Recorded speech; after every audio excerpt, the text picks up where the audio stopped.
Hello and welcome back to Storytime with Alex. We've reached chapter 10, which is about the halfway point of From Allbyon to Britannia book 3, The Last Wizard. They have the Book of Spells back, hooray! But they do still need to go and rescue Leia and her gran, and they now owe some fairies some milk. You don't want to let fairies down. Okay. Sit back, relax, and listen to chapter 10, The Last Spell.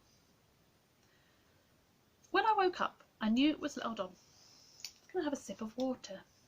I've just done all these in a row. Marvellous. When I woke up, I knew it was late by the light coming through the curtains. I could hear people in the kitchen. They'd let me sleep in. As I sat up, I saw Sebastian sitting in one of the armchairs. He was wearing some of my dad's old clothes, so the legs were too short. He had his book of spells on his knees, and he was looking at me. "Good morning," he said. "You got my book back." "It was Marco's idea," I said. He gave a little laugh. Yeah, it sounded like one of Marco's dodgy ideas. "It worked though," I said. I couldn't quite work out how he felt about this. He was still not himself, not the wizard I had grown to know. "I think I should go and have some breakfast," he said, which was when I realised that he was trying not to cry. That was too much for me. I fled to the kitchen. Mum and Dad were making the biggest breakfast I had ever seen.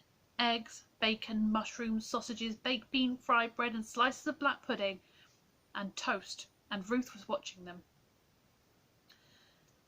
"You woke up at last," said Dad. "Well done," said Mum. "You got that book back, but just because you succeeded, please don't ever do anything like that again." "I hope it's never again the best thing to do," I said, "if you see what I mean. Is Sebastian okay?" I added quietly. "I think he's overwhelmed," said Mum. "Leave him alone for a while." "He's okay," said Dad, "but he'll be even better when you undo that last spell. So no pressure then," I said. As Mum served out the breakfast onto our biggest dinner plates, Sebastian came in looking more normal. We all ate breakfast, which took some time. When we had finished, Mum said, "Miles, you need to go and have a wash and change your clothes." I went off and had a shower and put on different clothes. Just as I was brushing my hair, there was a knock on the door and Sebastian came in. "Are you ready?" he'd said. He did not have to say any more. "I need to find the spell in your book and make sure I know how to reverse it. If you help me, it shouldn't take long." "Do you mind if we do this somewhere else, away from people?" "We could go next door. I'm sure Miss P wouldn't mind." I picked up my notebook and Sebastian had his book of spells. At breakfast he had kept it on the table next to him. We went downstairs. "We're going next door," I said. "Miss P's key rings to the keys by the back door." "Okay," said Mum. Ruth was doing the washing up and Mum drying up his way. I was sure they were going to do, but no one said anything. I felt as though there were a heavy weight on me. What if, after all this, I couldn't undo the spell? We went into Miss P's cottage and were greeted by Gremlin. Then we sat down next to one another at her table. Sebastian found the spell in the book. I had written notes about undoing spells in my notebook, so I found them, read them carefully. I pushed the book of spells over to me. He pushed the book of spells over to me. I knew what I needed to do. "Don't hurry," Sebastian said. Those were the first words he had spoken. I checked the words that Brenda Brown had spoken over him. I checked everything twice and went over it in my mind. Eventually I said, "Right. I think we should sit opposite one another." Sebastian stood up and sit on the other side of the table. "Go for it," he said, and I started. As I undid the spell, I could almost smell the malice with which the words had been spoken. I looked at the words wrapped around his heart as they unravelled and dissolved.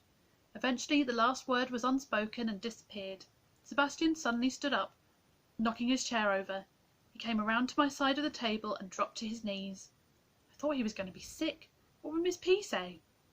He dropped forward on his hands and gave a yell, then rocked back onto his heels and sprang to his feet. Then he started to laugh, slightly out of control, a little scary. Then he stopped. "Sorry, Miles, I didn't mean to scare you." He returned to the other side of the table, picked up his chair and sat down again. He held out his hand, said a few words which I now recognised, and a small ball of light appeared in his hands. He grinned at me, the Sebastian I knew. "Come on, Master Apprentice." I spoke the same spell and another light appeared. I did not know what to say. It had worked. I had done it. I did not even know what to feel. The balls of light winked out. Sebastian got up again and came over to my side of the table. He drew himself up to his full height, then took a step back and bowed to me. a deep old-fashioned bow. "Thank you, Miles. I owe you my magic and most probably my life." I felt myself blush all the way up to my hairline. Then he shook hands with me. "And now," he said, "I need a little time alone, a period of reflection. Then we must rescue Leia and her gran and defeat the forces of evil represented by Brenda Brown, the Blacks and their minions. So I think we need to get everyone together as soon as we can. When I've had a think, I'll go and tell Rose of your sterling work, and I'll phone Marco and Father Joe. You tell Ruth and your mum and dad." When I got back into the kitchen, they were all sitting there drinking a cup of tea, trying to look as though they weren't waiting to see what had happened. "Well," Dad said. "We did it," I replied. "You did it," said Ruth. "I suppose so." I felt myself blushing again. It was time for lunch by the time Sebastian came back. He looked like a wizard again. But he had changed.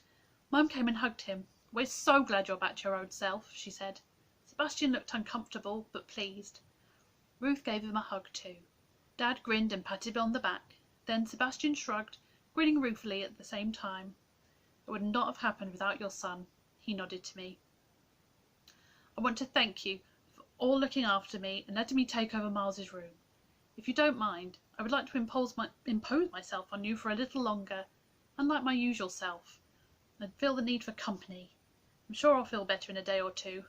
I do think I should now be the one sleeping on the sofa and give Miles his bed back." I tried to tell him that he could stay in my room, but he insisted, and I admitted to myself that I was looking forward to sleeping in my own bed again. That afternoon everyone ran out of energy, and we all sat around watching old movies on DVD. Sebastian went to the chip shop and brought us all fish and chips for supper.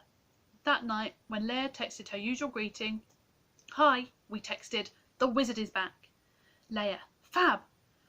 All here scared and angry. Attacked by balls of light? Book stolen by balls of light? Mob gone back to trying to get magic out of Gran? Bullying her, confusing her more. Please rescue us soon. Leia. No, I was about to read the exact same chapter again because I got distracted by how gloomy it's just got outside. Anywho, let's have some more water.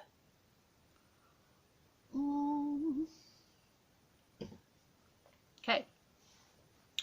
The next day, everyone assembled in our house for lunch. Sebastian had gone shopping and bought bags of food and insisted on cooking the meal himself. No one else was allowed in the kitchen, but there were delicious smells wafting into the living room from time to time. Eventually, everyone was in the living room, and Sebastian brought in little bowls of nibbles and olives and glasses of cream sherry. Even Ruth and I were served sherry. Then we were called into the kitchen to see a table covered in food. There was homemade soup and fresh bread rolls with little crusty croutons.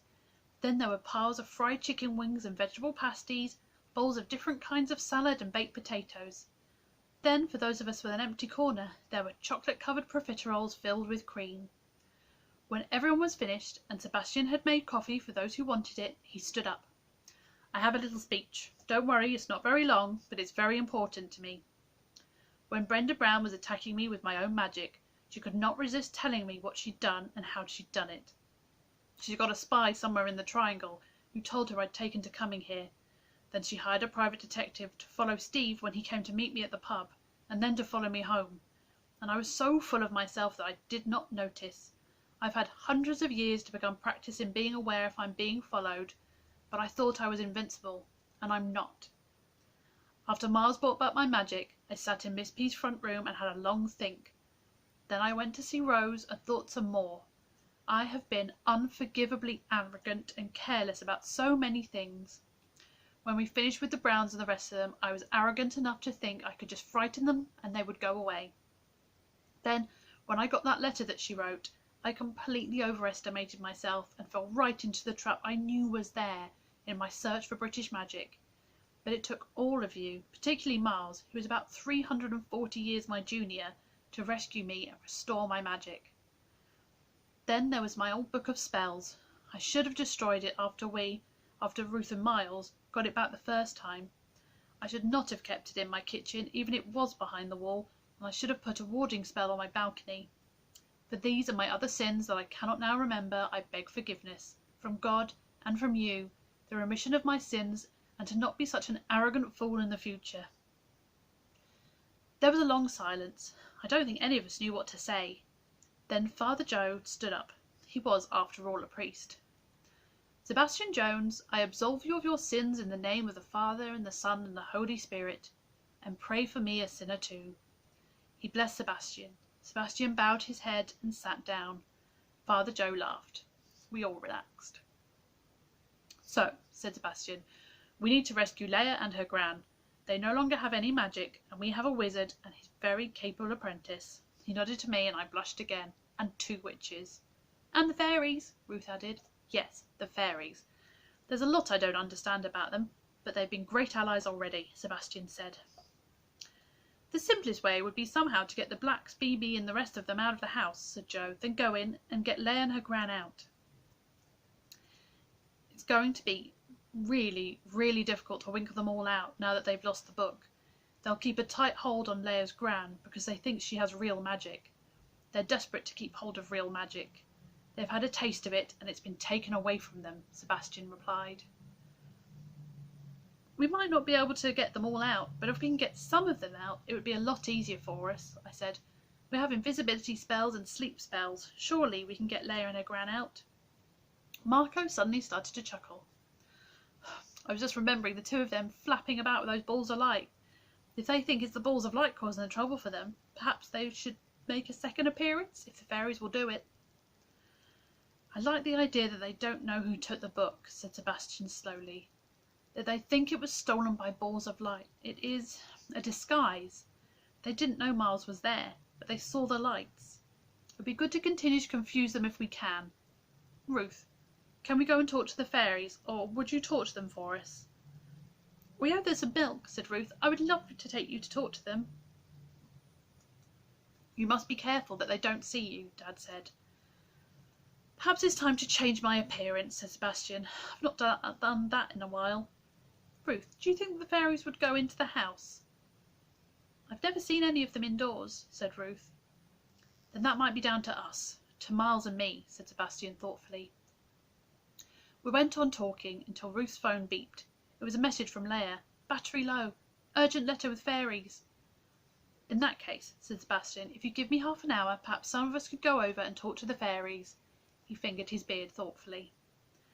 Sebastian disappeared into the bathroom with my dad and reappeared a little while later. He had washed his hair and swept it back and shaped his beard into a goatee.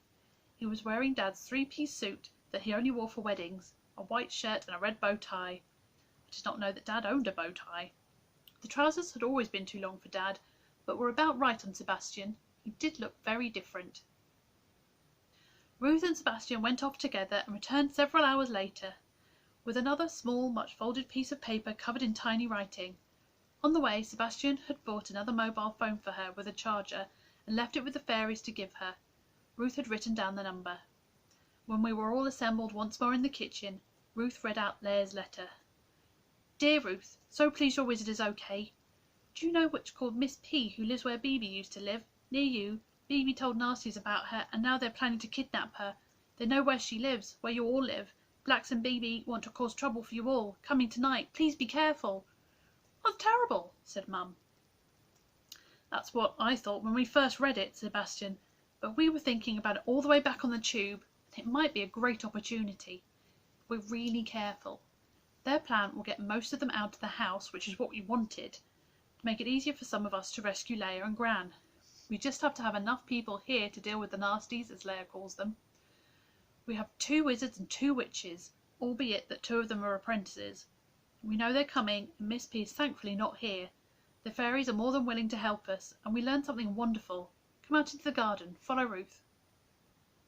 We filed out into the garden after Ruth, who led us over to the fence between our garden and Miss P's. Ruth sang a tiny song, and immediately her garden was filled with fairies. They laughed. "Now," came a choir of little voices. "Yes, please," said Ruth. Miss P's garden was immediately full of light, pulsating blue pinpricks of light, pale yellow balloon-sized lights that bobbed around like, well, balloons, green lights the size of peas that whizzed around madly, and gentle pale pink lights falling to the ground like rose petals. Those of us who could see the fairies could see them flying around with the lights they had created. "It's so beautiful," said Mum. "Hold on," said Dad. Why are the fairies here making the lights? You haven't been in this garden today. When did you talk to them? It's something we learned today about the fairies. They're all one. When you talk to one fairy, wherever you are, you're talking to them all, said Ruth. The mystery of the fairies grows ever deeper, said Rose. Indeed, Sebastian said. However, what is important for us here and now is that they clearly wish to aid the cause of true magic. They are more than happy to confuse the nasty mob with lights or whatever is needed, wherever they are. Ruth was right. They don't come indoors, but they are quite happy to float outside windows if it will help us. Thank you, fairies, said Ruth, and immediately the lights all winked out. Would they like some milk? Mum asked. They drink the milk Miss P puts out for her hedgehogs, said Ruth. I think that's why there are so many of them in their garden. I'll put out some more as Miss P is away. We returned to the kitchen. Come on then, said Marco. What's the plan? This is what I suggest, Sebastian said. You might come up with something better. When the tube came over ground, we got a message through to Leia on her phone. As soon as the nasties leave, she's going to make an excuse to go off and get a message to Ruth. Hopefully, Ruth and Miles will be around the corner with Marco and Steve in Marco's car. Miles will do what he's done before and sneak inside, Bilbo-like, but this time he'll use the invisibility spell on at least one of the others to go with him. Ruth is happy to be in the garden with the fairies. Meanwhile, Father Joe, Rose and I will be next door in Miss P's cottage, waiting for the nasty mob to arrive. We don't know what their exact plan is, so we need to be ready for anything. Rose is happy to coordinate with the fairies here. What about me? Said Mum silently. I know I've not taken much part in this so far, but I would like to help. I think I'll be good at sneaking about this house of theirs. I quite like the idea of being invisible. I was a little surprised, but thinking about it later, I should not have been. She did... Where am I? Brother. I was a little surprised. Should not have been. She did like an adventure from time to time. Until now, she'd left this to Dad and me, but now she wanted to be involved. I apologise, Emily, said Sebastian, bowing his head to her. I think you're undoubtedly more graceful than your husband and are better suited to sneaking than he is. Mum smiled. I think I'd rather be here, Dad said. I really don't like the idea of that mob trying to kidnap Miss P, even if she's not here. I don't want them getting into her cottage. Does anyone have a better plan? Sebastian asked. He appeared to be quite serious about avoiding arrogance. None of us had a better plan. Well, if we want any chance of getting over to the house just after the mob leave, we'd better get on, Marco said. I've not had the chance to make someone else invisible, I said. You'll have to practice in the car. Let's go, said Mum. That's the end of that chapter. We'll find out how the rescue attempt goes in the next chapter. See you then.